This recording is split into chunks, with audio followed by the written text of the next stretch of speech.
Ulangan pasal 34 ayat 10 dan seterusnya. Tolong Pak, kita ulang, kita kaji lagi dan didengarkan baik-baik.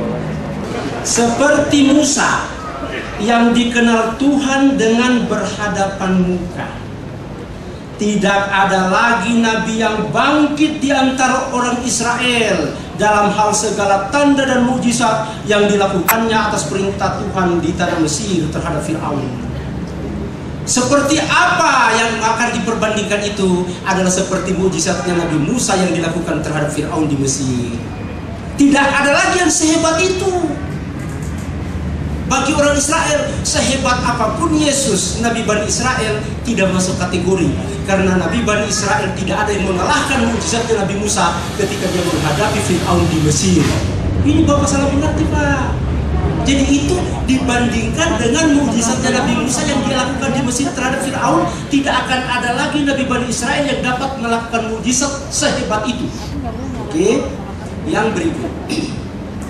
Bapak tidak menerima ramalan akan datangnya Nabi Muhammad dari Ulangan pasal 18 ayat 18 sampai dengan 22. Saya sangat sayangkan. Saya sudah memajukan tadi ramalan akan datangnya Nabi Muhammad di dalam Kidung Agung. Bapak tidak bantah, berarti benar. Jadi namanya Nabi Muhammad ada di sana dan Bapak tidak bantah. Allah Akbar. Yang berikut, Nabi Muhammad SAW membawa Islam dalam kitab Jeremia pasal 28 ayat 9. Bapak tidak bantah, berarti benar. Kita tinggal tunggu Bapak akan sadar akan itu. Kemudian ramalan akan datangnya Nabi Muhammad SAW menaklukkan Mekah dan mengajarkan Islam dalam kitab Yudas pasal 1 ayat 14 sampai dengan 5. Bapak tidak bantah, berarti ini benar. Jadi sedemikian banyak ramalan Nabi Muhammad akan datangnya Nabi Muhammad, Bapak tidak bisa bantah. Berarti ini artinya satu memperlihatkan bahwa umat Kristen menerima ini. Sekarang yang dia mau gugat ini adalah Ulangan pasal 18 ayat 18. Saya mau jelaskan. Di dalam The First Scofield Revised Reference Bible, Bapak punya tidak? Kalau Bapak punya silakan buka halaman 802. Silakan, saya tunggu. Dibaca aja presentasinya. Supaya jelas dibaca aja. Saya baca dulu. Ini adalah tentang Jeremia, tentang ini tadi, ramalan akan datangnya Nabi Muhammad berdasarkan Jeremia pasal 28 ayat 9. Di sini dikatakan bahwa the prophet which prophesies of peace, Nabi yang akan datang membawakan al-Islam. Ini berkaitan erat dengan Ulangan pasal 18 ayat 18 sampai dengan 22. The prophet which prophesies of peace. Di sini ditaruh tanda huruf D. D itu setelah dilihat dalam penjelasan adalah menyangkut Deuteronomy 18:22. Ulangan pasal 18 ayat 22. Berarti Ulangan pasal 18 ayat 22 itu adalah tentang Nabi yang membawa Islam. Nah, Bapak sudah tidak bantah, sekarang dibantah penjelasannya lebih konyol lagi. Ulangan pasal 18 ayat 18 harus diruntuhkan dulu. Ramalan akan datangnya Nabi Muhammad dalam kitab Jeremia pasal 8 ayat 9, 28 ayat 9. Selanjutnya Bapak menyinggung tentang Yohanes pasal 1 ayat 1 sampai dengan 12. In the beginning was the Word, and the Word was with God, and the Word was God.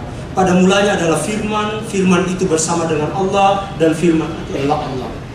Dari konteks bahasa, ini sudah kontradiktif.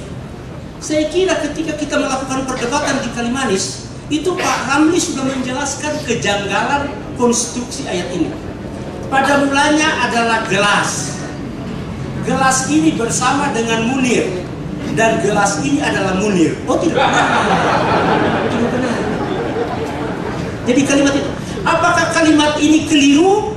Keliru. Di mana bukti kelirunya? Silakan baca di dalam buku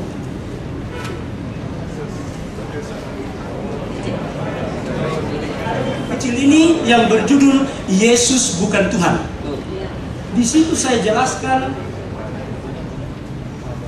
bagaimana orang-orang gereja merubah kalimat ini di dalam the interlinear translation of the Greek scriptures, ya, di dalam penjelasan mengenai Yohanes pasal 1 ayat 1, di situ diperlihatkan bahwa gereja telah melakukan perubahan-perubahan terhadap ayat ini. Mula-mula ayatnya berbunyi, pada mulanya adalah firman, firman itu bersama dengan Allah, dan firman itu dari Allah. Lalu kemudian oleh gereja, firman itu dari Allah dirubah menjadi firman itu adalah Allah. Mengapa demikian? Karena mereka menginginkan, karena Yesus ini sudah dilantik menjadi Tuhan, sehingga ayat ini harus dirubah. Kemudian ayat ini dikatakan bahwa ini adalah ayat yang diajarkan oleh Yesus kepada orang Yahudi. Itu tidak benar, Pak. Silakan buka the original New Testament yang ditulis oleh Hugh Scofield, penjelasan mengenai Yohanes pasal 1 ayat 1. Di situ dikatakan bahwa ketika dia pergi ke Romawi, itu dia melihat orang menyanyikan Injil, menyanyikan filsafat Platonis ini.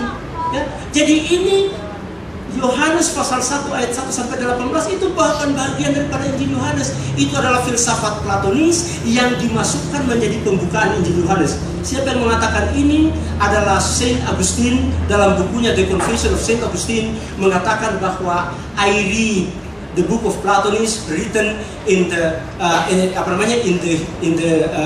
Greek translated into Latin. In them I read, in the beginning was the Word, and the Word was with God, and the Word was God. Jadi ini filsafat Platonis yang diselipkan ke dalam Injil Yohanes. Kemudian di dalam the New Testament of the American Bible, penjelasan mengenai Injil Yohanes pasal 1 ayat 1, di sini saya bacakan. The John chapter 1 verse 1 to 18. Yohanes pasal 1 ayat 1 sampai 18. The prologue is a hymn, formally poetic in style, perhaps originally an independent composition, and only later adapted and edited to serve as an overture to the gospel. Jadi ini suatu karya bebas, ya, yang kemudian kebelakangan dimasukkan menjadi pembukaan Injil Yohanes. Yohanes sebagai muridnya Yesus yang mengajarkan tauhid tidak mungkin mengajarkan tentang logos filsafat penyembah berhala. Jadi ini adalah yang Bapak bawakan ini bukan ajarannya Yesus dan bukan ajarannya Yohanes. Inilah ajarannya filsafat Platonis yang baru dimasukkan menjadi pembukaan Injil. Di sini menjelaskan, di dalam buku The Original New Testament menjelaskan, dan kemudian pengakuan daripada Saint Augustine. Kemudian dikatakan bahwa didengar oleh orang Yahudi. Oh tidak, orang Yahudi tidak pernah diajarkan kepada orang Yahudi. Yahudi tidak pernah menerima ketuhanan Yesus. Yang menerima ketuhanan Yesus itu adalah orang Romawi. Yesus sebagai Nabi Bani Israel itu dirampok oleh Paulus, dibawa kepada Romawi, dijadikan Tuhan penyembah berhala di sana. Oleh sebab itu bukan diajarkan kepada Yahudi, diajarkan kepada Yunani, kepada orang Romawi. Nah, Yesus yang diambil dari Nabi Bani Israel ini tadi dibawa lalu kemudian dikasihkan pakaian Kristus. Jadi ajaran itu, ajaran Alkitab ini bukan ajarannya Yesus tapi mitos Kristus. Siapa yang mengatakan? Burton Elmap dalam bukunya Who Wrote the New Testament. Silakan dilihat, di situ dia memperlihatkan bagaimana the Christ myth, mitos Kristus menjadi bahan baku pembuatan Injil. Boleh tahu Pak siapa penulisnya? Penulisnya Burton Elmap. Beliau ini adalah profesor daripada asal usul Kristen di Fakultas Teologi Claremont. Ya. Oke? Perlu diketahui bahwa itu sudah ditolak. Hah? Ditolak? Iya, ditolaknya harus secara ilmiah. Kalau ditolak ini kenapa dia benar begitu? Kenapa Saint Augustine, pengakuan Saint Augustine itu historis, loh? Saint Augustine mengaku bahwa ini adalah dari filsafat Platonis, itu fakta sejarah, nggak bisa ditolak. Dan saya tambahkan lagi barangkali Pak Munir. Belum. Ya, barangkali saya tambahkan Pak Munir, tolong Bapak Sitorus barangkali baca buku The Impacted Dialects ya, karangan Benjamin Wilson. Kemudian Di sini dikatakan supaya Yohanes mengatakan supaya percaya. Yohanes ini mengajarkan percaya kepada siapa? Percaya kepada Tuhan Yesus sebagai Tuhan? Tidak mungkin. Silakan buka Injil, ya kan? Yohanes ini di dalam Injil Matius itu sudah jelas dikatakan bahwa dia mengatakan bertobatlah, ya kan? Sebab kerajaan surga sudah dekat. Yohanes mengajarkan bertobat. Apa Yohanes mengajarkan bertobat kepada Yesus? Tidak, bertobat kepada Allah. Jadi saya tidak mengerti arahnya Bapak itu kemana, itu yang pengertian supaya percaya. Yohanes Pembaptis mengajarkan supaya percaya itu supaya percaya kepada Allah, bukan percaya kepada Yesus. Karena Yesus sendiri adalah muridnya Yohanes. Bapak tidak percaya?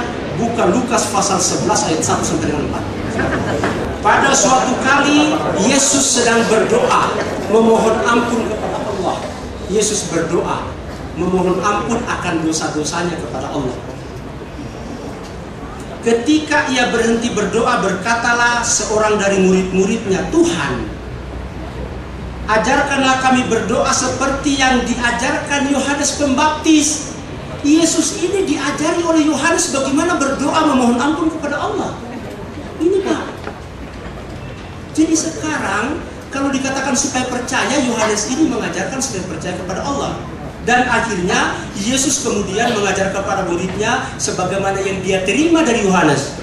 Bapa dikuduskan namamu, ampunilah kami akan dosa kami. Makanya keluarlah buku kecil ini, Yesus berdosa, dan inilah yang membuat saya ditahan di Bitung sampai 3 hari, diperiksa dari pagi sampai malam, dan dituduh teroris. Kalau Bapak baca di Sabili, ini adalah bagaimana saya itu menderita di obok-obok polisi gara-gara saya mempertahankan keimanan Islam, bahwa mereka mengatakan itu tidak boleh bertanya. Di situ sekarang lihat lagi Injil Yohanes, kita kembali lagi, ya. Dia mengatakan ia akan memberikan seorang penolong yang lain. Allah akan memberikan penolong yang lain. Saya mau tanya, penolong sebelumnya itu siapa? Konfirmasi saja Pak. Menurut Bapak, kan dia mengatakan ia akan memberikan kepadamu seorang penolong yang lain. Berarti penolong sebelumnya siapa? Yesus. Betul. Berarti kalau Yesus ini penolong, dia akan datang lagi penolong yang lain. Sekarang Yesus ini dalam kapasitasnya sebagai apa? Sebagai Tuhan? Oh, bukan. Yesus sebagai Nabi. Ya kan? Di situ dikatakan bahwa dia akan memberikan kepada seorang penolong yang lain. Kriterianya ini ada di dalam Yohanes pasal 16 ayat 12 dan seterusnya. Mengapa? Masih banyak yang harus kukatakan kepadamu. Berarti belum lengkap. Berarti harus datang Nabi berikut. Karena Yesus mengatakan masih banyak hal yang harus kukatakan kepadamu. Belum lengkap kan? Saya interupsi Pak. Silakan. Konfirmasi silakan. Bisakah dibacakan seterusnya? Jadi tidak hanya penolong yang lain. Kalau dibacakan. Oh iya. Ia akan memberikan kepadamu seorang penolong yang lain supaya ia menyertaimu selama-lamanya, yaitu Roh kebenaran. Iya, betul, Roh kebenaran. Siapa Roh kebenaran itu? Silakan buka 1 Yohanes.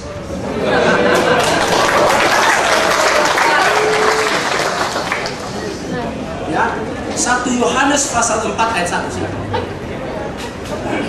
Sudah lihat? Saya bacakan. Saudara-saudaraku yang kekasih, janganlah percaya kepada setiap roh.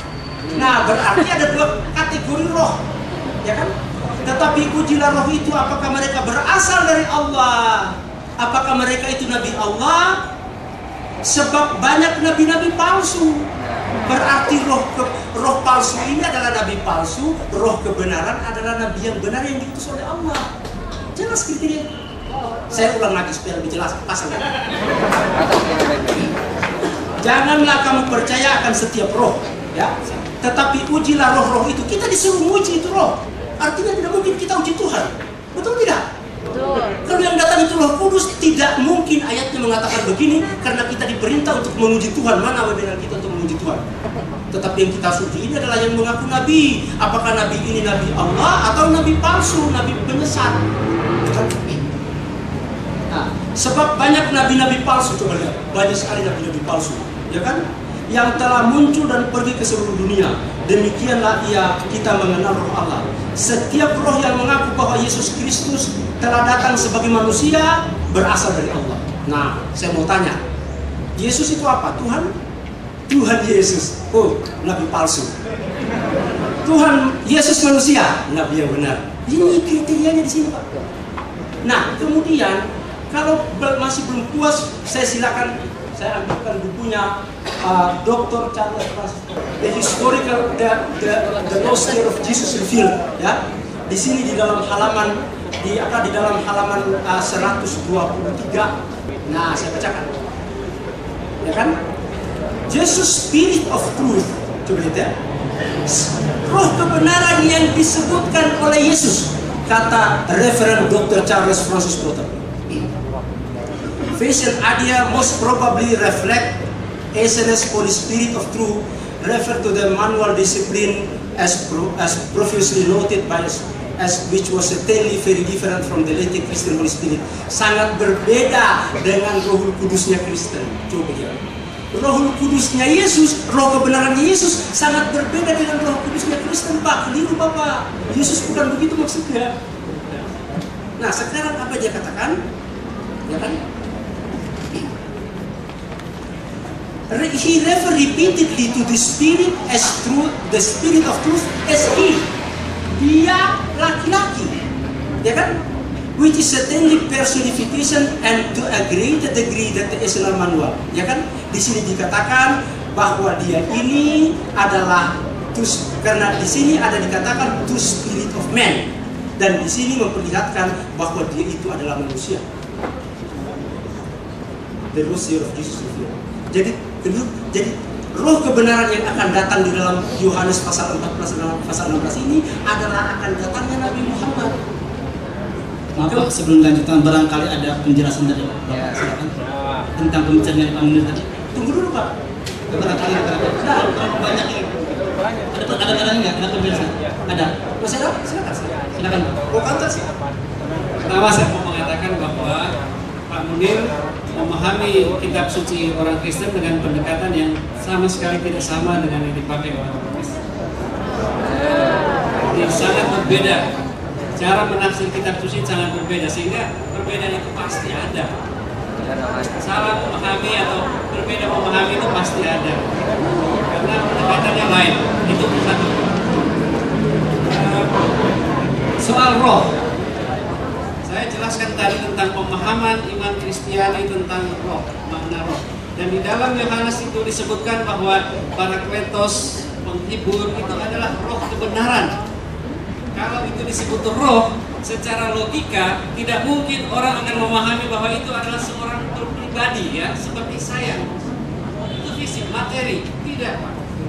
Roh itu dalam pemahaman Kristiani, pneuma atau ruah di dalam bahasa Ibrani, itu angin, nafas, semangat, ya, seperti yang saya jelaskan tadi. Nilai-nilai itu yang akan diberikan oleh hikmat, itu yang akan diberikan kepada para murid Yesus. Nah, dengan nilai-nilai, dengan semangat, dengan hikmat yang diberikan kepada mereka, orang Kristen atau para murid itu akan terhibur, akan bisa menghadapi dunia ini dengan kuat, dengan semangat. Konfirmasi dulu Pak, konfirmasi. Jadi begini, ya. Bapak menjelaskan tidak ada ayatnya. Kok saya baca ayatnya dan lebih kuat saya atau Bapak? Itu saya baca ayat.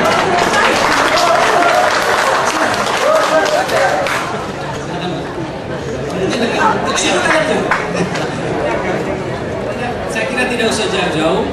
Yang Bapak sebutkan, yang saya minta Bapak bacakan tadi, ya, penghibur, dan disebut seterusnya itu roh kebenaran. Iya. Kita pakai logika bahasa saja, ya. Kalau itu roh kebenaran, kebenaran itu kata benda tapi abstrak. Roh itu abstrak, bukan hakim, bukan manusia, bukan sesuatu yang berpribadi. Dari sini saja saya sudah bisa, ya kita semua mungkin bisa memahami bahwa itu bukan seseorang, bukan hakim. Jelas? Oke. Logika kita pakai. Saya maju lagi. Roh Kudus dalam naskah laut mati. Bapak juga tidak punya naskah laut mati, punya nggak? Punya. Ya, di sini. Yang cukup menarik dalam naskah ini adalah bahwa istilah yang digunakan bukan sekedar Roh Kudus, tapi selalu digabungkan dengan kata kebenaran, yaitu roh kebenaran, ya kan? Dalam Manual of Discipline, sebagaimana dijelaskan oleh Dr. Charles Francis Potter dalam bukunya itu, mengatakan bahwa bila seseorang masuk maka ia dibaptis, namun bukan dengan air yang membersihkan dosanya. Pembaptisan dengan air tidak manfaat kecuali kalau yang tersebut memiliki roh terang dan roh kebenaran, ya kan? Jadi di sini dia akan dibersihkan dari dosanya oleh roh kebenaran yang akan membimbing jalannya, ya kan? Gambaran tentang roh kebenaran ini kemudian diperjelas oleh Yesus dalam pernyataannya di Injil, ya kan? Yang dikatakan bahwa roh yang akan datang itu adalah Dia, He ini the Spirit of Truth. Apa katanya di dalam Injil Yohanes, ya kan?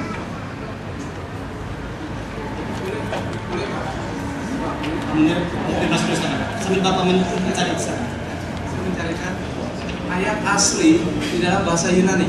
Jadi lebih tua dari yang Bapak pegang. Boleh Pak? Boleh. Bahasa.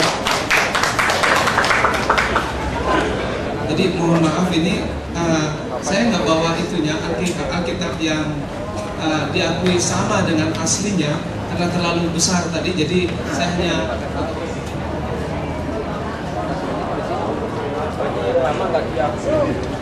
ya. Ya, kalau mau tahu bahasa asli dari bahasa Yunani dalam New Testament boleh dilihat di bawah itu, Pak, di bawah. Oke. Sebelah itu. Ya. Oke. Dikatakan di sana dalam ayatnya yang ke-13, kai hoti to patera no, ya nggak usah lah saya baca itunya ya. Oke, ayat 14 dikatakan bahwa you may ask me for everything in my name and I will do it. Ayat 15, if you love me you will do what I command. I will ask the Father, saya akan meminta kepada Bapa, another comforter, parakleton. Ini along parakleton, salah satu dari yang lain. He will give you. Dan ini spirit, bukan fisik, bukan seperti Pak Stanley, bukan seperti Sitorus. Ini spirit. Nah, ada kata yang baru yang muncul, itu pneuma di dalam ayat yang ke-17. The Spirit of Truth itu pneuma. Tidak dikatakan parakleton. Itu adalah Spirit of Truth. Itu is still the spirit. It is not in the physical. Bukan seperti tubuh kita, tapi itu masih dikatakan dalam bentuk roh. Dan to be with you forever. Hanya dalam bentuk roh lah orang bisa untuk selama-lamanya. Kalau dalam bentuk fisik, saya akan mati, dia akan meninggal, semua akan meninggal, tetapi untuk selama-lamanya itu only in the spirit. Jadi kami nggak katakan bahwa itu adalah Yesus, itu adalah penolong yang lain, itu adalah dalam bentuk roh. Saya sudah jelaskan dari ayat ya bahwa roh kebenaran itu adalah rasul. Tapi Bapak ini ngotot tentang Roh Kudus ya.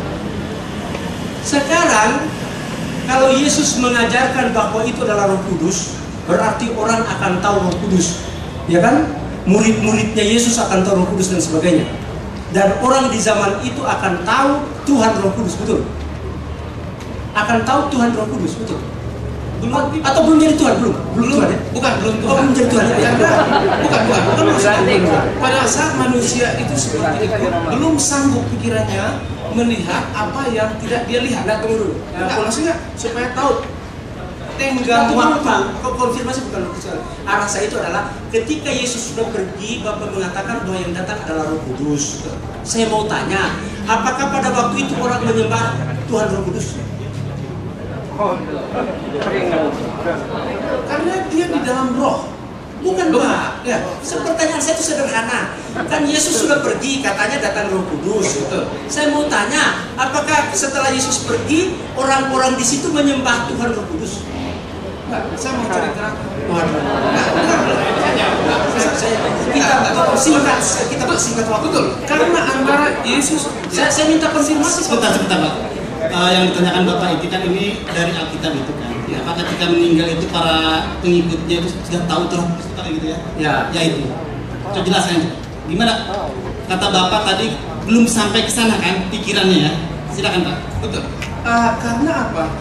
Jarak waktu sesudah Yesus memberitahukan ini, dia naik ke surga ada 50 hari lamanya, hari Pentakosta. Jadi tenggang waktu 50 hari itu mereka menunggu-nunggu kapan ini datang, the comforter, penghibur yang lain. Itu sebabnya mereka disuruh, kamu jangan meninggalkan Yerusalem sampai penolong itu datang kepadamu. Dan itu nyata di Kisah Rasul pasal 2 ada seperti goncangan yang terjadi. Dan pada saat itu Roh Kudus turun dengan mujizat luar biasa. Pada saat itu mereka tahu. Begini Pak, saya mau tanya, oke lah, Bapak memakai standar 50 hari. Saya mundur 100 tahun. Apakah setelah 100 tahun Yesus pergi, orang menyembah Roh Kudus atau tidak? Ini Pak, orang mau dengar ini ratusan manusia, Pak, tolong dijelaskan. Ya, atau tidak? Saya bisa. Orang Kristen menyembah Tuhan di dalam roh. Dan menyembah itu dalam pengertian bahwa orang Kristen dikuasai oleh roh, dikontrol, diatur oleh roh sehingga hidupnya itu sesuai dengan roh. Roh siapa? Roh kebenaran. Roh kebenaran itu roh apa? Roh siapa? Roh siapa? Roh Tuhan. Kalau saya bisa dikasih waktu banyak, saya akan bacakan sebenarnya pekerjaan roh itu menurut pemahaman Alkitab iman Kristiani itu seperti apa? Yang ada daftar. Saya kira begini Pak, saya tidak, mari kita menghemat waktu. Umat ini ingin rindu dan haus dengan informasi Pak. Dia tidak menginginkan pekerjaan segala macam. Dia mau tahu apakah 100 tahun setelah Yesus tidak ada itu orang menyembah Roh Kudus atau tidak. Itu Pak, sebentar. Ya, Pak. Silakan Pak. Yang pokok saja. Ya, diantara silakan Pak. Orang Kristen menyembah Roh Kudus. Ya. Karena apa? Roh Kudus itu adalah Roh Tuhan. Dan Roh Tuhan ini ada di dalam diri Yesus, yang berkarya di dalam diri Yesus, yang berfungsi menyelamatkan, membuat orang sakit itu sembuh. Itu Roh Tuhan yang berkuasa. Yang pertama ya. Dan saya juga sekarang, saya dikuasai, saya percaya saya dikuasai oleh Roh Tuhan. Ya, sebentar. Itu yang singkat aja Pak. Yang kedua Pak. Yang itu. Sudah itu penjelasannya. Pertanyaan ini belum dijawab. Sejak kapan itu roh para saya mau tanya apakah setelah Yesus pergi orang menyembah Roh Kudus atau tidak? Ya itu.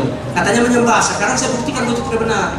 Yakobus, Bapak tentu tahu Yakobus, adiknya Yesus, pemimpin gerakan Yahudi di Palestina, pemimpin gerakannya Yesus, muridnya Yesus, itu tidak pernah menyembah Roh Kudus. Sekarang saya mau tanya, apakah Yesus menipu adiknya demi menyelamatkan orang-orang penyembah berhala di Romawi? Boleh buktinya Pak Mur di ayat di mana bahwa Yakub tidak menyembah Roh Kudus. Silakan buka di dalam di dalam Kisah Para Rasul.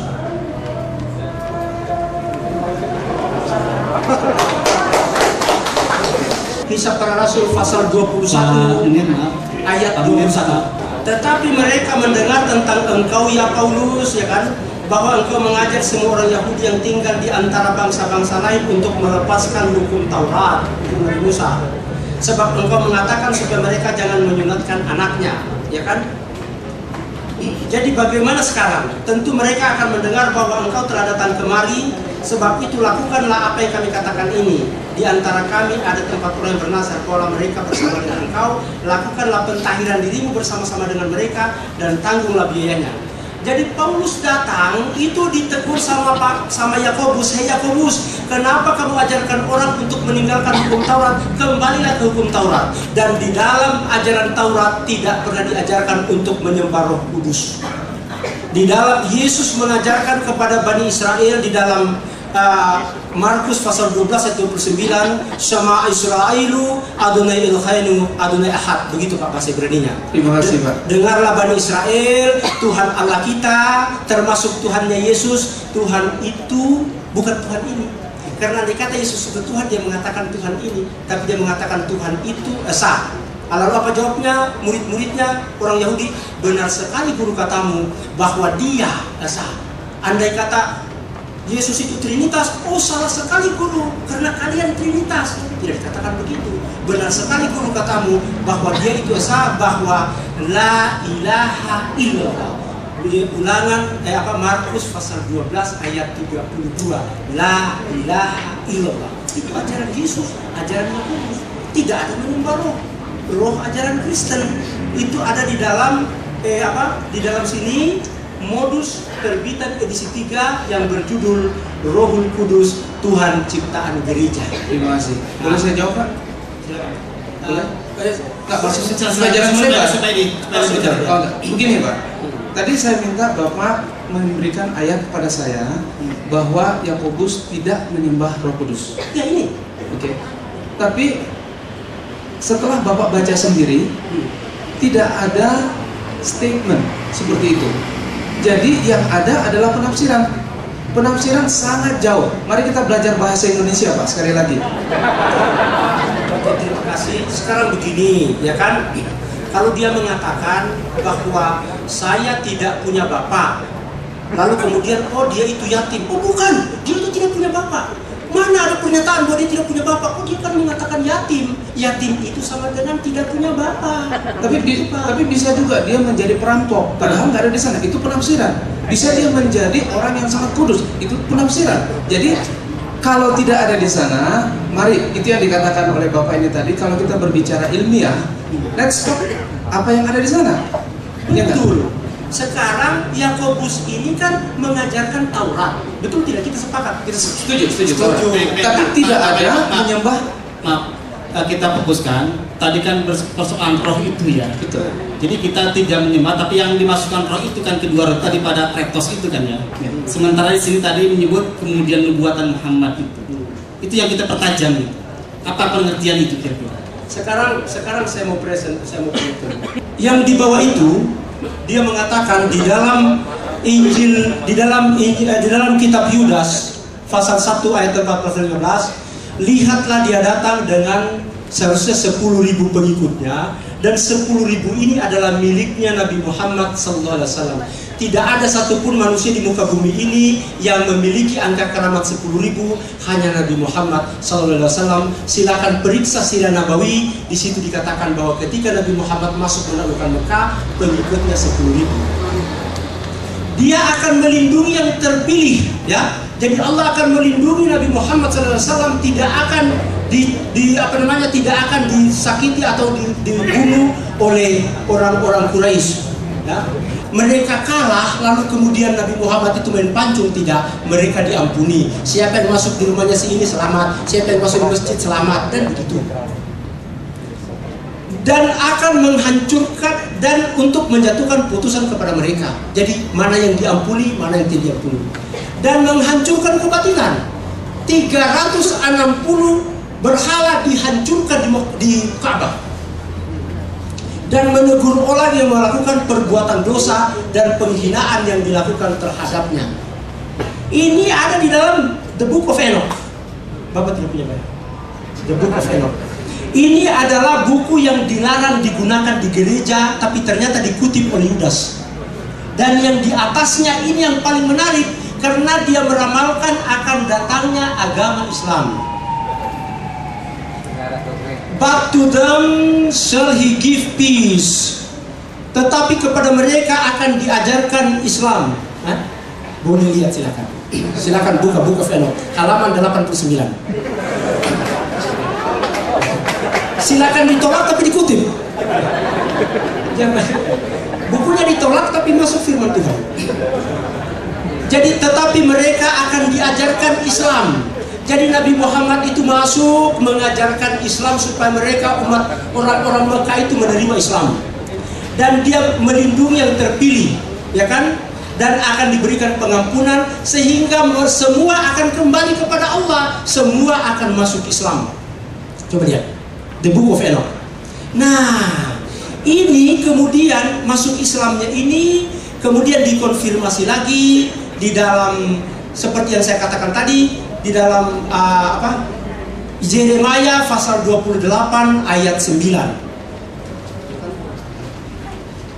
Oke. Lebih baik saya Saya pakai Alkitab bahasa Ibrani Pak, supaya kita sama-sama lihat bahasa Ibrani.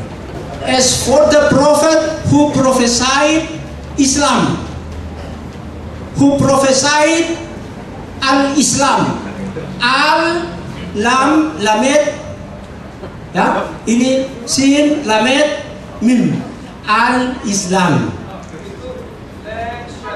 Le Shalom, bahasa Ibraninya Le Shalom, saya baca bahasa Arabnya. Jadi Nabi Yeremia sudah mengatakan bahwa Nabi itu akan membawakan Le Shalom, atau dalam bahasa Arabnya Al-Islam. Al-Islam, persis huruf-huruf dalam Al-Quran itu Al-Islam itu sama dengan huruf ini. Nah, apakah yang diramalkan oleh Allah, yang diwahyukan oleh Allah itu sama dengan ini? Marilah kita pergi kepada kamus. Ini adalah kamus bahasa Ibrani, Pak. Pak Robert, ini kamus bahasa Ibrani, lihat ya kan? Nah, di sini akan dijelaskan bagaimana akan datangnya Le Shalom itu, Al-Islam itu dijelaskan di dalam kamus itu, ya kan? Al-yauma akmaltu lakum dinakum wa atmamtu alaikum ni'mati wa raditu lakum al-Islam madina. Oke. Sekarang kita melihat ini Pak, supaya jangan sampai dianggap bahwa saya nanti mengibul. Ya Pak Robert Sitorus. Di sini al-Islam itu adalah the prophesied Islam. Shalom.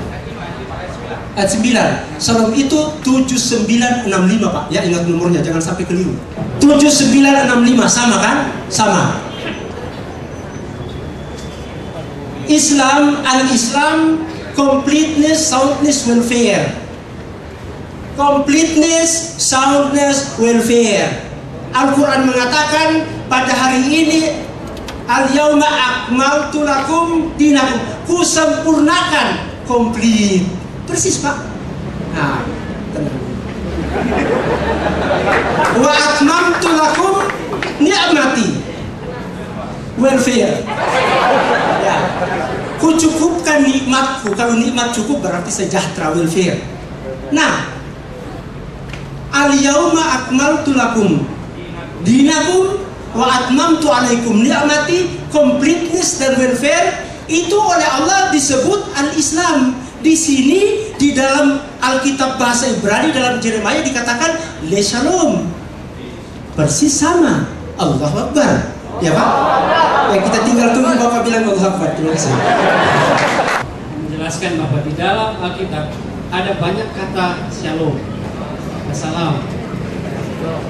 Dalam Alkitab bahasa Indonesia itu diterjemahkan sebagai damai, sejahtera. Itu kata yang sering sekali ditemukan di dalam kitab suci, dan itu tidak menunjukkan kepada sesuatu atau agama Islam, tidak. Tetapi itu ungkapan abstrak tentang suasana, keadaan di mana orang merasa damai, sejahtera, bahwa apa yang dibawa itu adalah sesuatu yang membawa kebaikan. Jadi bukan menuju kepada satu sistem keagamaan, kepercayaan yang Pak Munir tunjuk kepada agama Islam. Tidak. Saya kira itu. Yesus juga membawa damai sejahtera. Apa yang Yesus bawa? Orang Kristen memahami kerajaan Allah itu. Kerajaan Allah apa itu? Suasana, keadaan di mana Allah berkuasa. Dan kuasa Allah ini apa? Membuat orang hidup di dalam damai sejahtera. Nah ini Pak, pelajaran bahasa Ibrani. Saya dari kesehatan, tapi kita belajar bahasa Ibrani. Nah, jadi di sini perhatikan Pak. Le Shalom artinya kata benda, Islam, konkret, agama.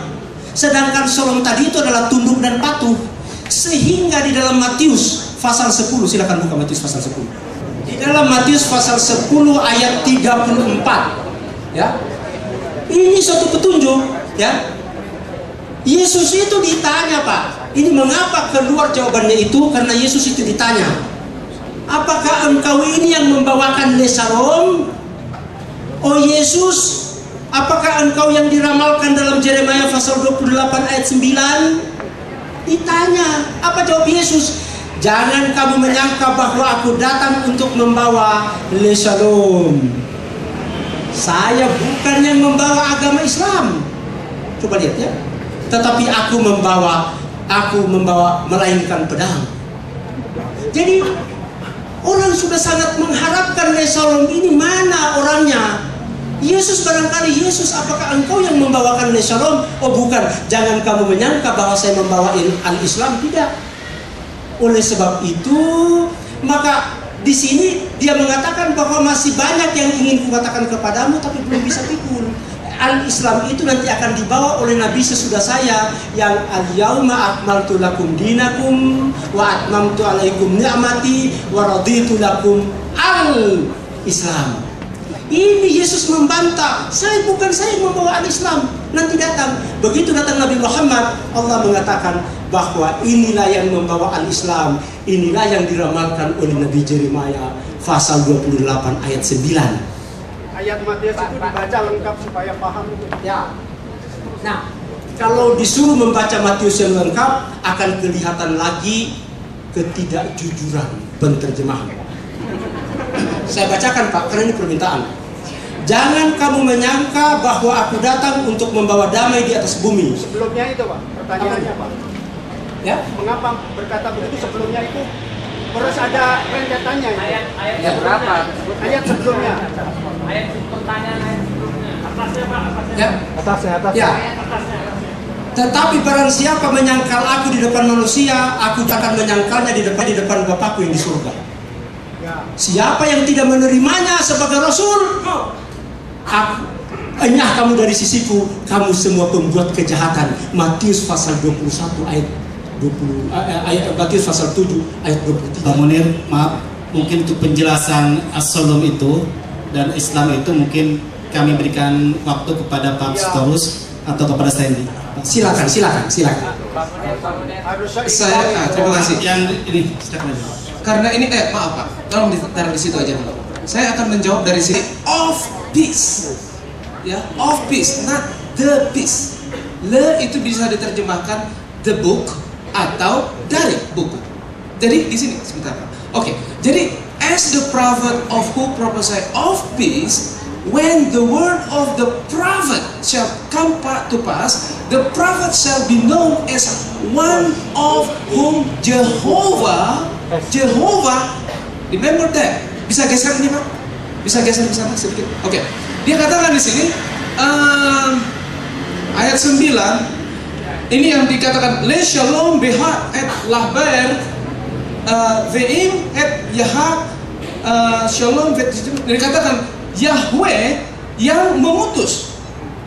Apakah bisa diterima kalau ini memang adalah Islam, yang mengirimkan itu adalah Yehova, sedangkan Yehova ini Allahnya Israel?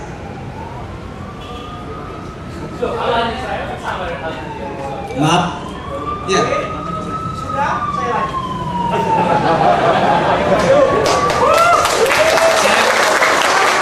Yang dibawa oleh Kristus adalah kerajaan Allah. Apa isi kerajaan Allah? Le Shalom, ya, damai sejahtera. Itu. Nggak sampai 1 menit. Ini adalah Yod, betul tidak? Ini adalah Hei. Ini adalah Daf. Ini Hei. Apa bacanya ini? Yahuda. Apa artinya? Tunggu Pak, ada apa di atasnya? Oh Juda. Yahuda artinya oh Juda. Yahua apa artinya? Yahua, oh dia. Nah, ini Pak kelirunya Bapak. Siapa? Oh Juda. Yahuda. Oh Juda. Tunggu dulu, saya perlihatkan sekali lagi. Tadi kita sepakat ya itu adalah O. Yahua. Oh Yahuwah, oh Jehovah, ya, oh dia, Yahuwah. Bagaimana bahasa Arab kalau oh dia?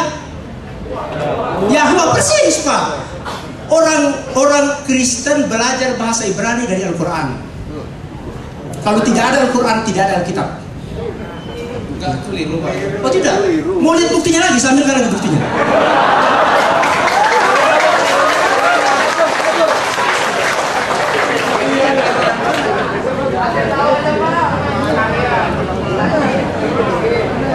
Pak Sutoro silakan untuk menjelaskan tadi Bapak tadi ngomong. Nggak, kita tidak perlu menjelaskan itu apakah dari Alkitab, dari Al-Quran atau bukan itu ya sumber Al-Quran Kristen itu. Silakan Pak Sutoro bicara terus. Menjelaskan yang tadi Pak Sutoro. The Hebrew. Pak Munir, tadi Pak Sutorus mau menjawab atau menjelaskan atau mengomentari apa yang Bapak sampaikan tentang Yehova itu atau Yahuda itu. Terima kasih Pak Munir.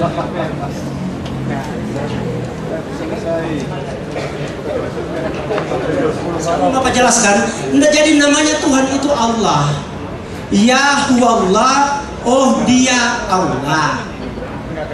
Nah, ini sebetulnya bahasa ini ya. Yehova itu adalah Yota, Het, Vav, Het, ya kan? Oh Yehova, oke? Itu hanya satu-satunya di dalam Alkitab yang menunjukkan Allah Gadol Ha-Elohim dalam bahasa Ibrani-nya, dalam bahasa Alkitab, dalam bahasa ini apa? Mesir, Arab dikatakan Allahu Akbar, sama. Jadi itu Yehova. Kalau dikatakan tadi Yehova itu adalah Allah, saya setuju. Tapi kalau dikatakan Oh Yuda, Oh Yota, Het, Vav, Dalet, bukan Het, bentuknya sama. Dalet, betul. Tapi itu sangat berbeda sekali. Bukan hanya sekadar huruf yang berbeda, tetapi Yuda itu adalah manusia. Sedangkan Yehova itu adalah Allah yang maha besar, pencipta langit dan bumi, yang dikenal di dalam bahasa Ibrani Yehova, ya Allah. Saya mau tanya Pak, di sini ada kata O. Betul. Ini O itu diwakili oleh mana Pak? Itu hanya sekedar acclamation saja. Tanya sama orang Arab. Ya, dari perwakilan iota yang di atas. Acclamationnya itu, oh Yuda. Jadi itu merupakan sesuatu hal, suatu kekaguman. Bapak-bapak sekalian, waktu kita tinggal punya 16 menit lagi, jadi mohon untuk ini kita belum ini. Kita sudah tanya jawab lewat nanti Pak ini menjelaskan pertanyaan dari audiens. Tunggu dulu, saya ingin memperlihatkan satu transparan. Pak Robert Sitorus mengatakan bahwa Jehovah adalah Tuhannya Bani Israel, itu tidak benar. Oh enggak, saya katakan begitu. Yehova adalah Allahnya umat Israel, yang adalah yang disebut di dalam itu yang saya tidak sama dengan. Oke, sekarang kita lihat ayat Pak.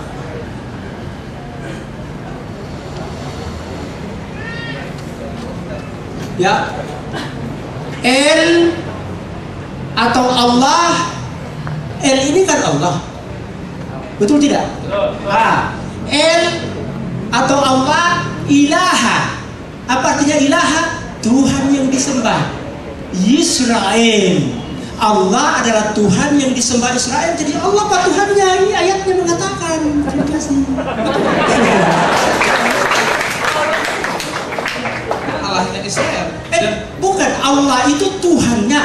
Allah ilaha. Apa artinya ilaha? Tuhan yang disembah. Allah ilaha Israel. Iya, Allah adalah Tuhan yang disembah oleh Israel. Allah ilaha Israel. Itu. Gak masalah. Hah? Gak masalah. Karena Israel itu menyembah Allah. Justru, jadi Allah itu adalah Masalahnya tadi Pak, itu Yuda, oh Yuda, itu sama dengan, itu yang saya bantah, itu tidak sama dengan oh Yehova. Berbeda. Oke lah, sekarang yang menjadi persoalan kata O itu dipungut dari apa yang mewakilinya di sana. Kok tiba-tiba ada O nyelinap, wakilnya mana? Nah ini kan yang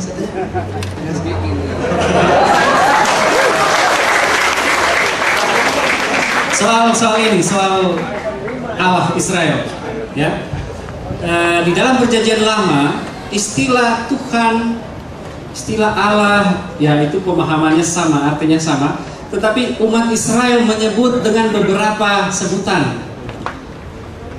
El itu ya Allah, Yehova itu Allah, El Adonai itu Allah. Istilah-istilah yang disebut apalagi ada Elohim, ya itu sebutan-sebutan terhadap Allah, termasuk Im, ya itu dan yang dipersoalkan tadi oleh Pak Sitorus bahwa Yuda itu bukan Allah, bisa disebut sebagai kepada orang, tapi juga Yehuda, ya bangsa. Sekian. Bapak sekalian, itulah pembahasan dari yang pertanyaan kita sebenarnya tadi, apa sih yang dimaksudkan roh itu kan, sampai pertanyaan itu. Jadi oleh karena itu memang persoalan-persoalan seperti ini adalah persoalan yang kalau saya melihat ada pemahaman berbeda. Bapak dengan berbagai argumentasinya juga yang lainnya. Silakan mungkin Pak Pak Sitorus, Pak Sadeli, ada beberapa pertanyaan yang sampai berapa sebenarnya sekalian sudah dijawab. Awal pembicaraan Pak Sitorus ada pertanyaan yang langsung aja yang belum disampaikan oleh Bapak itu. Iya, terima kasih Pak. Memang tadi ada beberapa yang belum sempat terjawab yang dijelaskan oleh Pak Munir, karena saya sebenarnya lebih awal mengatakan kita mau pegang mana gitu. Nah sampai rupanya masih muncul lagi bahwa Bapak yang terhormat Pak Amanuddin masih menganggap bahwa Torahnya yang ada di Alkitab ini itu tidak seperti itu, ya kan? Kalau saya mengerti, ya kan? Tapi kenapa toh itu juga yang dipakai untuk membela, untuk menyatakan bahwa adanya nubuatan-nubuatan tentang Nabi di dalam Al-Quran? Kalau seandainya ada buku yang Bapak mengatakan rekomendasi kepada kita, ini yang saya bacakan ini Pak, ini adalah sudah teruji. Jadi memang dari transparan, tapi keasliannya itu sama dengan yang ada pada saat ditulis yang pertama sekali. Jadi yang sekarang atau yang dulu Pak, yang beda-beda saya perlihatkan, yang asli yang mana? Yang tahun 60. Iya sama, penerbitkan sama LIA ya, baik Lembaga Indonesia. Lalu dengan yang tahun 76 dengan 94 kan tadi sudah saya perlihatkan tidak sama. Betul. Kalau tidak sama berarti tidak mungkin semuanya benar kan? Betul. Mungkin ada salah satu yang salah atau salah semua. Nah dari sekian itu yang menurut Bapak yang benar yang mana? Betul, begini, kan harus kita juga terima bahwa pengetahuan itu untuk menafsir itu beda dengan penafsir-penafsir yang sudah sekolah mempelajari bahasa aslinya dengan dulu pada saat tahun 20-an, ya. Dia itu dengan anugerah Tuhan, karena Alkitab itu harus diterjemahkan di dalam bahasa yang dimengerti. Oleh karena itu, orang-orang tertentu yang tidak belajar bahasa asli sekalipun itu terjadi, dia diterjemahkan, karena yang mengajarkan itu kan orang barat. Orang barat kan terbatas, Eropa datang kemari, dia nggak tahu apa bedanya perempuan, anak perempuan dengan anak darah, dengan seperti yang Bapak katakan tadi di dalam kitab Yesaya. Dan salah satu yang sering dikutip oleh ini di dalam Al-Quran, bahwa kata yang dikatakan di dalam Yesaya pasal 7 itu, bahwa kamu akan, saya bacakan Pak ya, ini masalah dalam ayat pasal yang 7 ayat 14 dikatakan begini, sebab itu Tuhan sendiri yang akan memberi kepadamu suatu pertanda, sesungguhnya saudara perempuan muda. Nah, kata perempuan muda ini dalam bahasa aslinya itu Alma. Alma itu artinya seorang perempuan muda yang lugu, yang belum pernah punya pacar, yang perawan, yang bukan janda, bisa saja perempuan muda tapi sudah janda, tapi itu nggak kepake, ya kan? Anak perempuan muda bisa saja dia masih muda tapi nggak perawan, itu nggak kepake. Tapi kata alma setelah dikaji ulang oleh para ahli teolog yang kemudian ya kita bersyukur bahwa di Indonesia ini sudah mulai dikatakan kata alma itu sangat spesifik, bukan sama dengan parthenos. Parthenos itu adalah perempuan muda, tapi kata alma yang dipakai di sini adalah merupakan pertanda bahwa nanti yang kamu lahirkan Immanuel itu adalah dari seorang wanita perawan yang belum kenal laki-laki, yang tidak disentuh oleh laki-laki, dan itu digenapi di dalam kitab Matius. Nah, kata alma itu, Pak, itu sangat spesifik sekali, dan hanya Yesus yang lahir di dunia ini lahir dari seorang anak perawan yang tidak. Jadi kata itu masalah kata yang diterjemah. Jadi ada sesuatu pengertian yang terus dikaji ulang. Kenapa ini begini? Kenapa harus? Nah, masalah kata babi dengan babi hutan itu ya. Nah, dalam bahasa aslinya itu babi yang dipermasalahkan bukan babinya. Apakah itu babi hutan, babi liar, babi yang kemarin itu di televisi ada babi yang tidur dengan orang kaya itu. Ya, ada babi liar. Jadi yang dipermasalahkan di situ adalah binatang yang berbelah kuku, itu najis. Itu prinsipnya itu nggak bakal, baik itu diterjemahkan tahun 20, baik itu diterjemahkan sekarang, itu prinsip yang berkuku belah itu tetap ada sana. Itu prinsipnya. Masalah babinya itu babi liar, babi jinak, babi pepet atau nggak ada sih, hanya babi hutan dengan babi. Itu maksudnya Pak. Jadi ya karena perkembangan pengetahuan. Ya, jadi kesimpulannya Alkitab ini yang aslinya tidak disuguhkan kepada jemaat kan? Yang aslinya cuma sudah disalin. Padahal kita ingat dalam suatu bahasa banyak yang tidak bisa disalin, Pak. Itulah kehebatan Al-Quran. Makanya tolong Bapak pelajari Al-Quran. Sudah. Kalau Al-Quran sampai kata demi kata itu masih tetap dimuat aslinya, baru diterjemahkan. Kalau ini kan mana aslinya kita nggak tahu. Yang benar apakah babi atau babi hutan? Saya mau tanya kepada Bapak, babi dengan babi hutan sama nggak? Enggak, tadi saya sudah menjelaskan. Ya itu Pak, maaf, itu cuma salah satu sampel. Sebetulnya sampel-sampel yang lain banyak sekali. Pak, ini sudah Bapak ngerti sebenarnya. Apa yang ditanyakan Bapak tadi persoalannya persoalan bahasa yang kemudian berkembang karena berbeda kebudayaan, tentu ada perbedaan pemahaman. Perkembangan pengetahuan lebih banyak, ya. Silakan Pak. Nah, mungkin sebentar saya tanya sebentar. Yang Bapak baca tentang Alkitab tahun 70-an ya, tahun 74 ya. Ya, 74. Terakhir Lai itu menerbitkan Alkitab tahun berapa? Karena itu sudah berkembang kan, kita komunikasi mungkin juga akan berpengaruh, situasi politik juga akan berpengaruh pada penafsiran sesuatu doktrin. Ya. Saya kira saya kesalahan. Oke, terima kasih. Jadi Bapak menyinggung tentang Yesaya pasal 7 ayat 14. Bapak mengatakan bahwa itu adalah perawan, itu keliru. Mengapa? Karena perempuan muda dalam bahasa Ibrani itu alma. Betul. Sedangkan perawan itu betula. Jadi berbeda. Bapak tidak menjelaskan bahwa perawan itu dalam bahasa Ibrani adalah betula. Nah, sekarang untuk memperkuat bahwa Bapak keliru, saya jelaskan pernyataan daripada Russell Shorto dalam bukunya The Gospel Truth. Dia mengatakan, clearly Matthew was wrong in thinking that Isaiah was referring to a virgin. Sudah jelas bahwa Matius itu keliru ketika dia menjelaskan bahwa Yesaya pasal 7 ayat 14 itu adalah perawan seperti yang diinginkan Kristen. Keliru, kata Russell Shorto. Saya teruskan kalimatnya. And he was bending scriptural interpretation, dan dia membelokkan penafsiran Alkitab. Nah, ini yang keliru, yang celaka. Dia belokkan.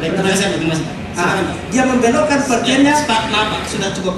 Nah, belum saya ada. Pak, ini pasti terus sudah menganggap cukup. Silakan. Pasti terus silakan. Saya selesaikan kalimatnya. Enggak, pasti terus ngomong tentang ini inti di luar konteks pembicaraan kita. Jadi betul. Yang saya tangkap dari Pak Sitorus ya, menunjukkan bahwa Alkitab ini tidak ada yang aslinya. Yang ada adalah salinannya. Salinannya itu belum tentu begitu. Contohnya antara tiap tahun dicetak itu berubah-ubah, kita nggak tahu yang mana yang benar, mana yang salah. Jadi gitu. Di samping apa yang sudah dijelaskan oleh Pak Sitorus, ada perkembangan hasil ilmu pengetahuan teknologi yang menemukan sesuatu hal yang semua. tahun-tahun penerbitan Alkitab di Indonesia itu berbeda, dan ungkapan-ungkapan yang ada dari segi bahasa mungkin susunannya itu bisa berbeda, dan ini disesuaikan dengan perkembangan bahasa. Sebelum tahun 70 kita memakai bahasa Indonesia yang belum disempurnakan. Setelah itu kita memakai kata ejaan bahasa Indonesia yang sudah disempurnakan. Jadi ada perubahan yang mungkin Bapak lihat ini lain dengan yang ditemukan tahun 60 dan dengan tahun 80 itu. Jadi Bapak mengakui adanya perubahan ya? Yang aslinya tidak ada.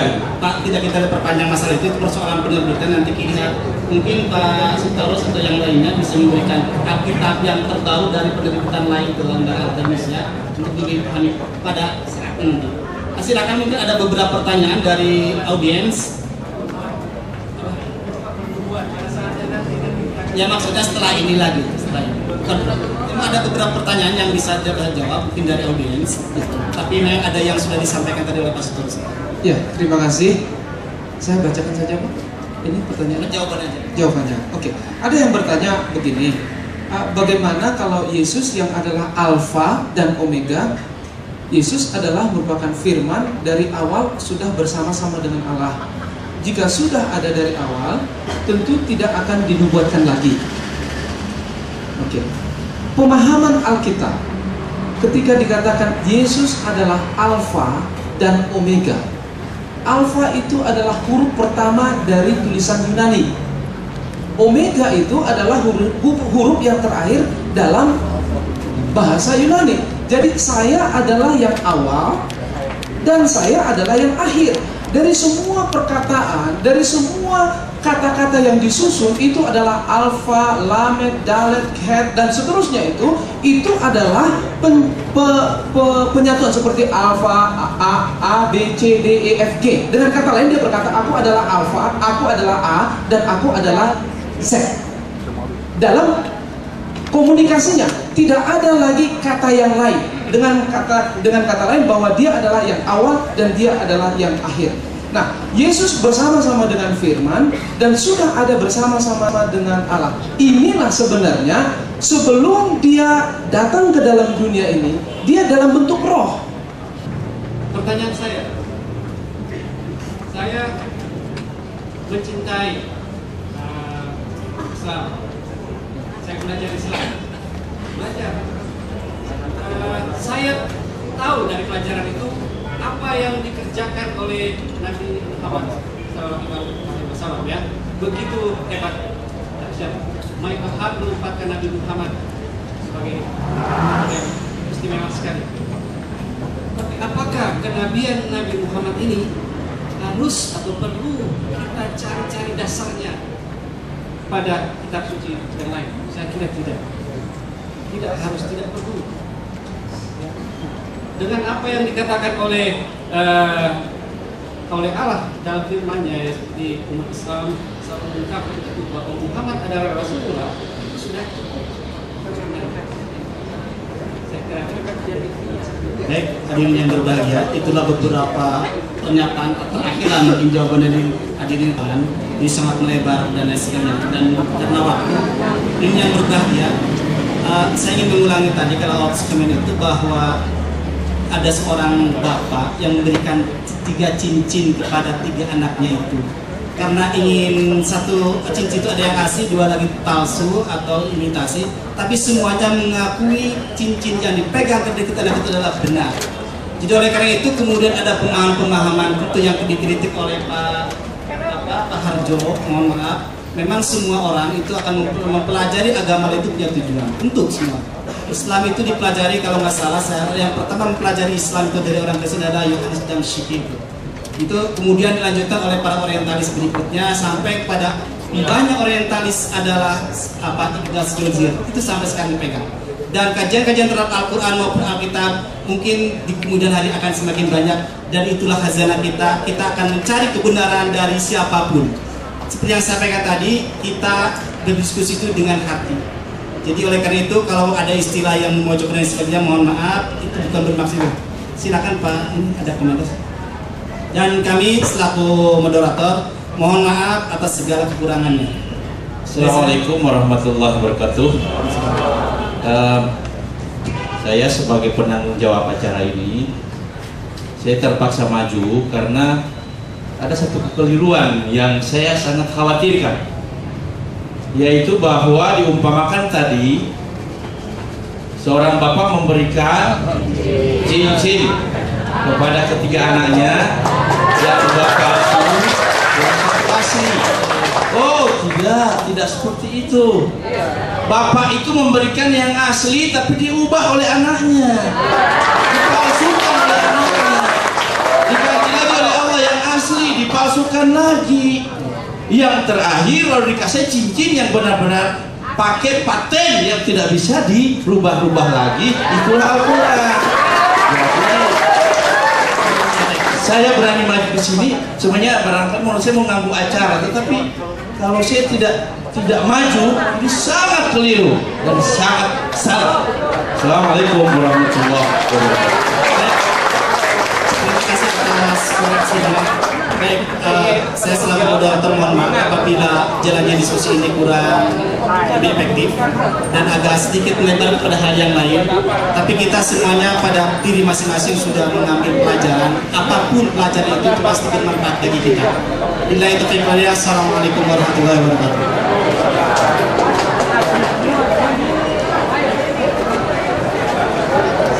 Saya sebagai ketua panitia di sini mohon pada kita semua kembali kita atau terima dengan akal sehat kita, dengan pikiran jernih kita dan hati yang jernih. Sekali lagi sehingga keluar kita dari hati kita berada dalam koridor keduniaan. Apa yang tidak bisa disampaikan